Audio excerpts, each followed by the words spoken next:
Jésus revient bientôt. L'église doit être des signes. Luc 11, 30.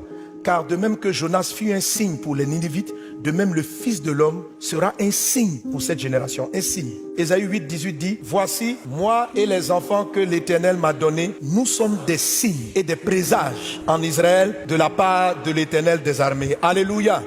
Un signe, c'est quoi? C'est quelque chose qui vient signaler. Quand vous êtes un témoin, il y a des choses qui vous accompagnent. Il y a 3 choses qui vous accompagnent quand vous devenez un témoin. Un témoin est accompagné par des signes, un témoin est accompagné par des prodiges, un témoin est accompagné par des miracles. Ces 3 choses-là accompagnent les chrétiens rentrés dans la dimension de témoin. Donc, à un moment donné, les signes ne vous accompagnent plus seulement, vous devenez signe.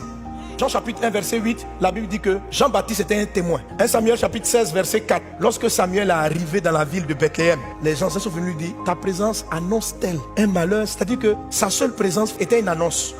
Je te vois devenir un signe. Tu sais, quand Dieu par exemple te guérit de cancer, c'est un prodige qui t'accompagne. Tu deviens le témoignage que Dieu guérit. Tu deviens un témoin de la guérison de Dieu. Mais tu ne dois pas te limiter à ta guérison. Tu dois aller au-delà du témoignage. Tu dois devenir signe. Le signe c'est quoi? C'est que si tu rentres dans une maison et il y a le cancer, ta présence annonce que le cancer sort de cette maison.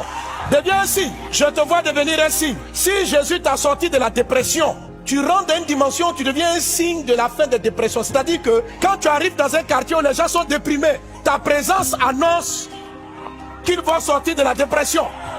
Il y a différents types de signaux. Il y a des signaux qui annoncent la paix. C'est-à-dire que volontairement, Dieu va t'envoyer dans des endroits pour faire cesser la tristesse. Il y a des familles qui seront divisées à cause du témoignage du Dieu de restauration de la famille qui va s'établir en toi. Tu arrives à une dimension, tu deviens un signe de la fin de crise conjugale. Il suffit que tu rentres juste boire un verre dans une maison. Que dès que tu parles, dis mais on ne sait pas, depuis que la soeur a quitté notre maison, notre couple s'entend de mieux en mieux, on ne comprend pas. Tu es devenu un signe. Deviens un signe de la fin de la pauvreté pour plusieurs. Deviens un signe de la fin des malheurs dans la vie des gens. Deviens un signe que Dieu a visité des quartiers qui sont abandonnés, des jeunes qui sont abandonnés. Deviens un signe que Dieu s'est souvenu de ses peuples. Deviens un signe que Dieu s'est souvenu des femmes seules. Deviens un signe. Jean chapitre 9 verset 1, la Bible présente un aveugle de naissance. Et les disciples lui posent la question, est-ce que lui il a péché ou ses parents ont péché? Et Jésus répond, ce n'est pas que lui ou ses parents ont péché, ça fait que la gloire de Dieu soit manifestée. Je demande à Dieu, je n'ai pas compris Seigneur, est-ce que tu l'as gardé malade pour montrer le miracle? Il dit non, je ne tente personne, je ne l'ai jamais rendu malade. Mais ce qui a été un problème toute sa vie, je veux le transformer en opportunité pour révéler ma gloire aux gens. Et je te dis, c'est ça être témoin. Ce qui a été pour toi un problème pendant longtemps, je t'assure. Si on vient demander à Dieu, mais pourquoi cette femme-là, depuis des années, elle est malade, ça ne va pas. Ce n'est pas parce qu'elle a péché, ce n'est pas parce qu'elle a fait ça, ni à cause de telle chose. C'est pour révéler ma gloire. Ton problème est un tremplin de témoignage. Un témoignage, c'est quelque chose que tu vas vivre.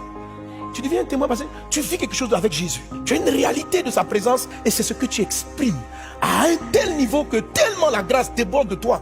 Que ta présence simplement dans un endroit annonce la fin d'un problème.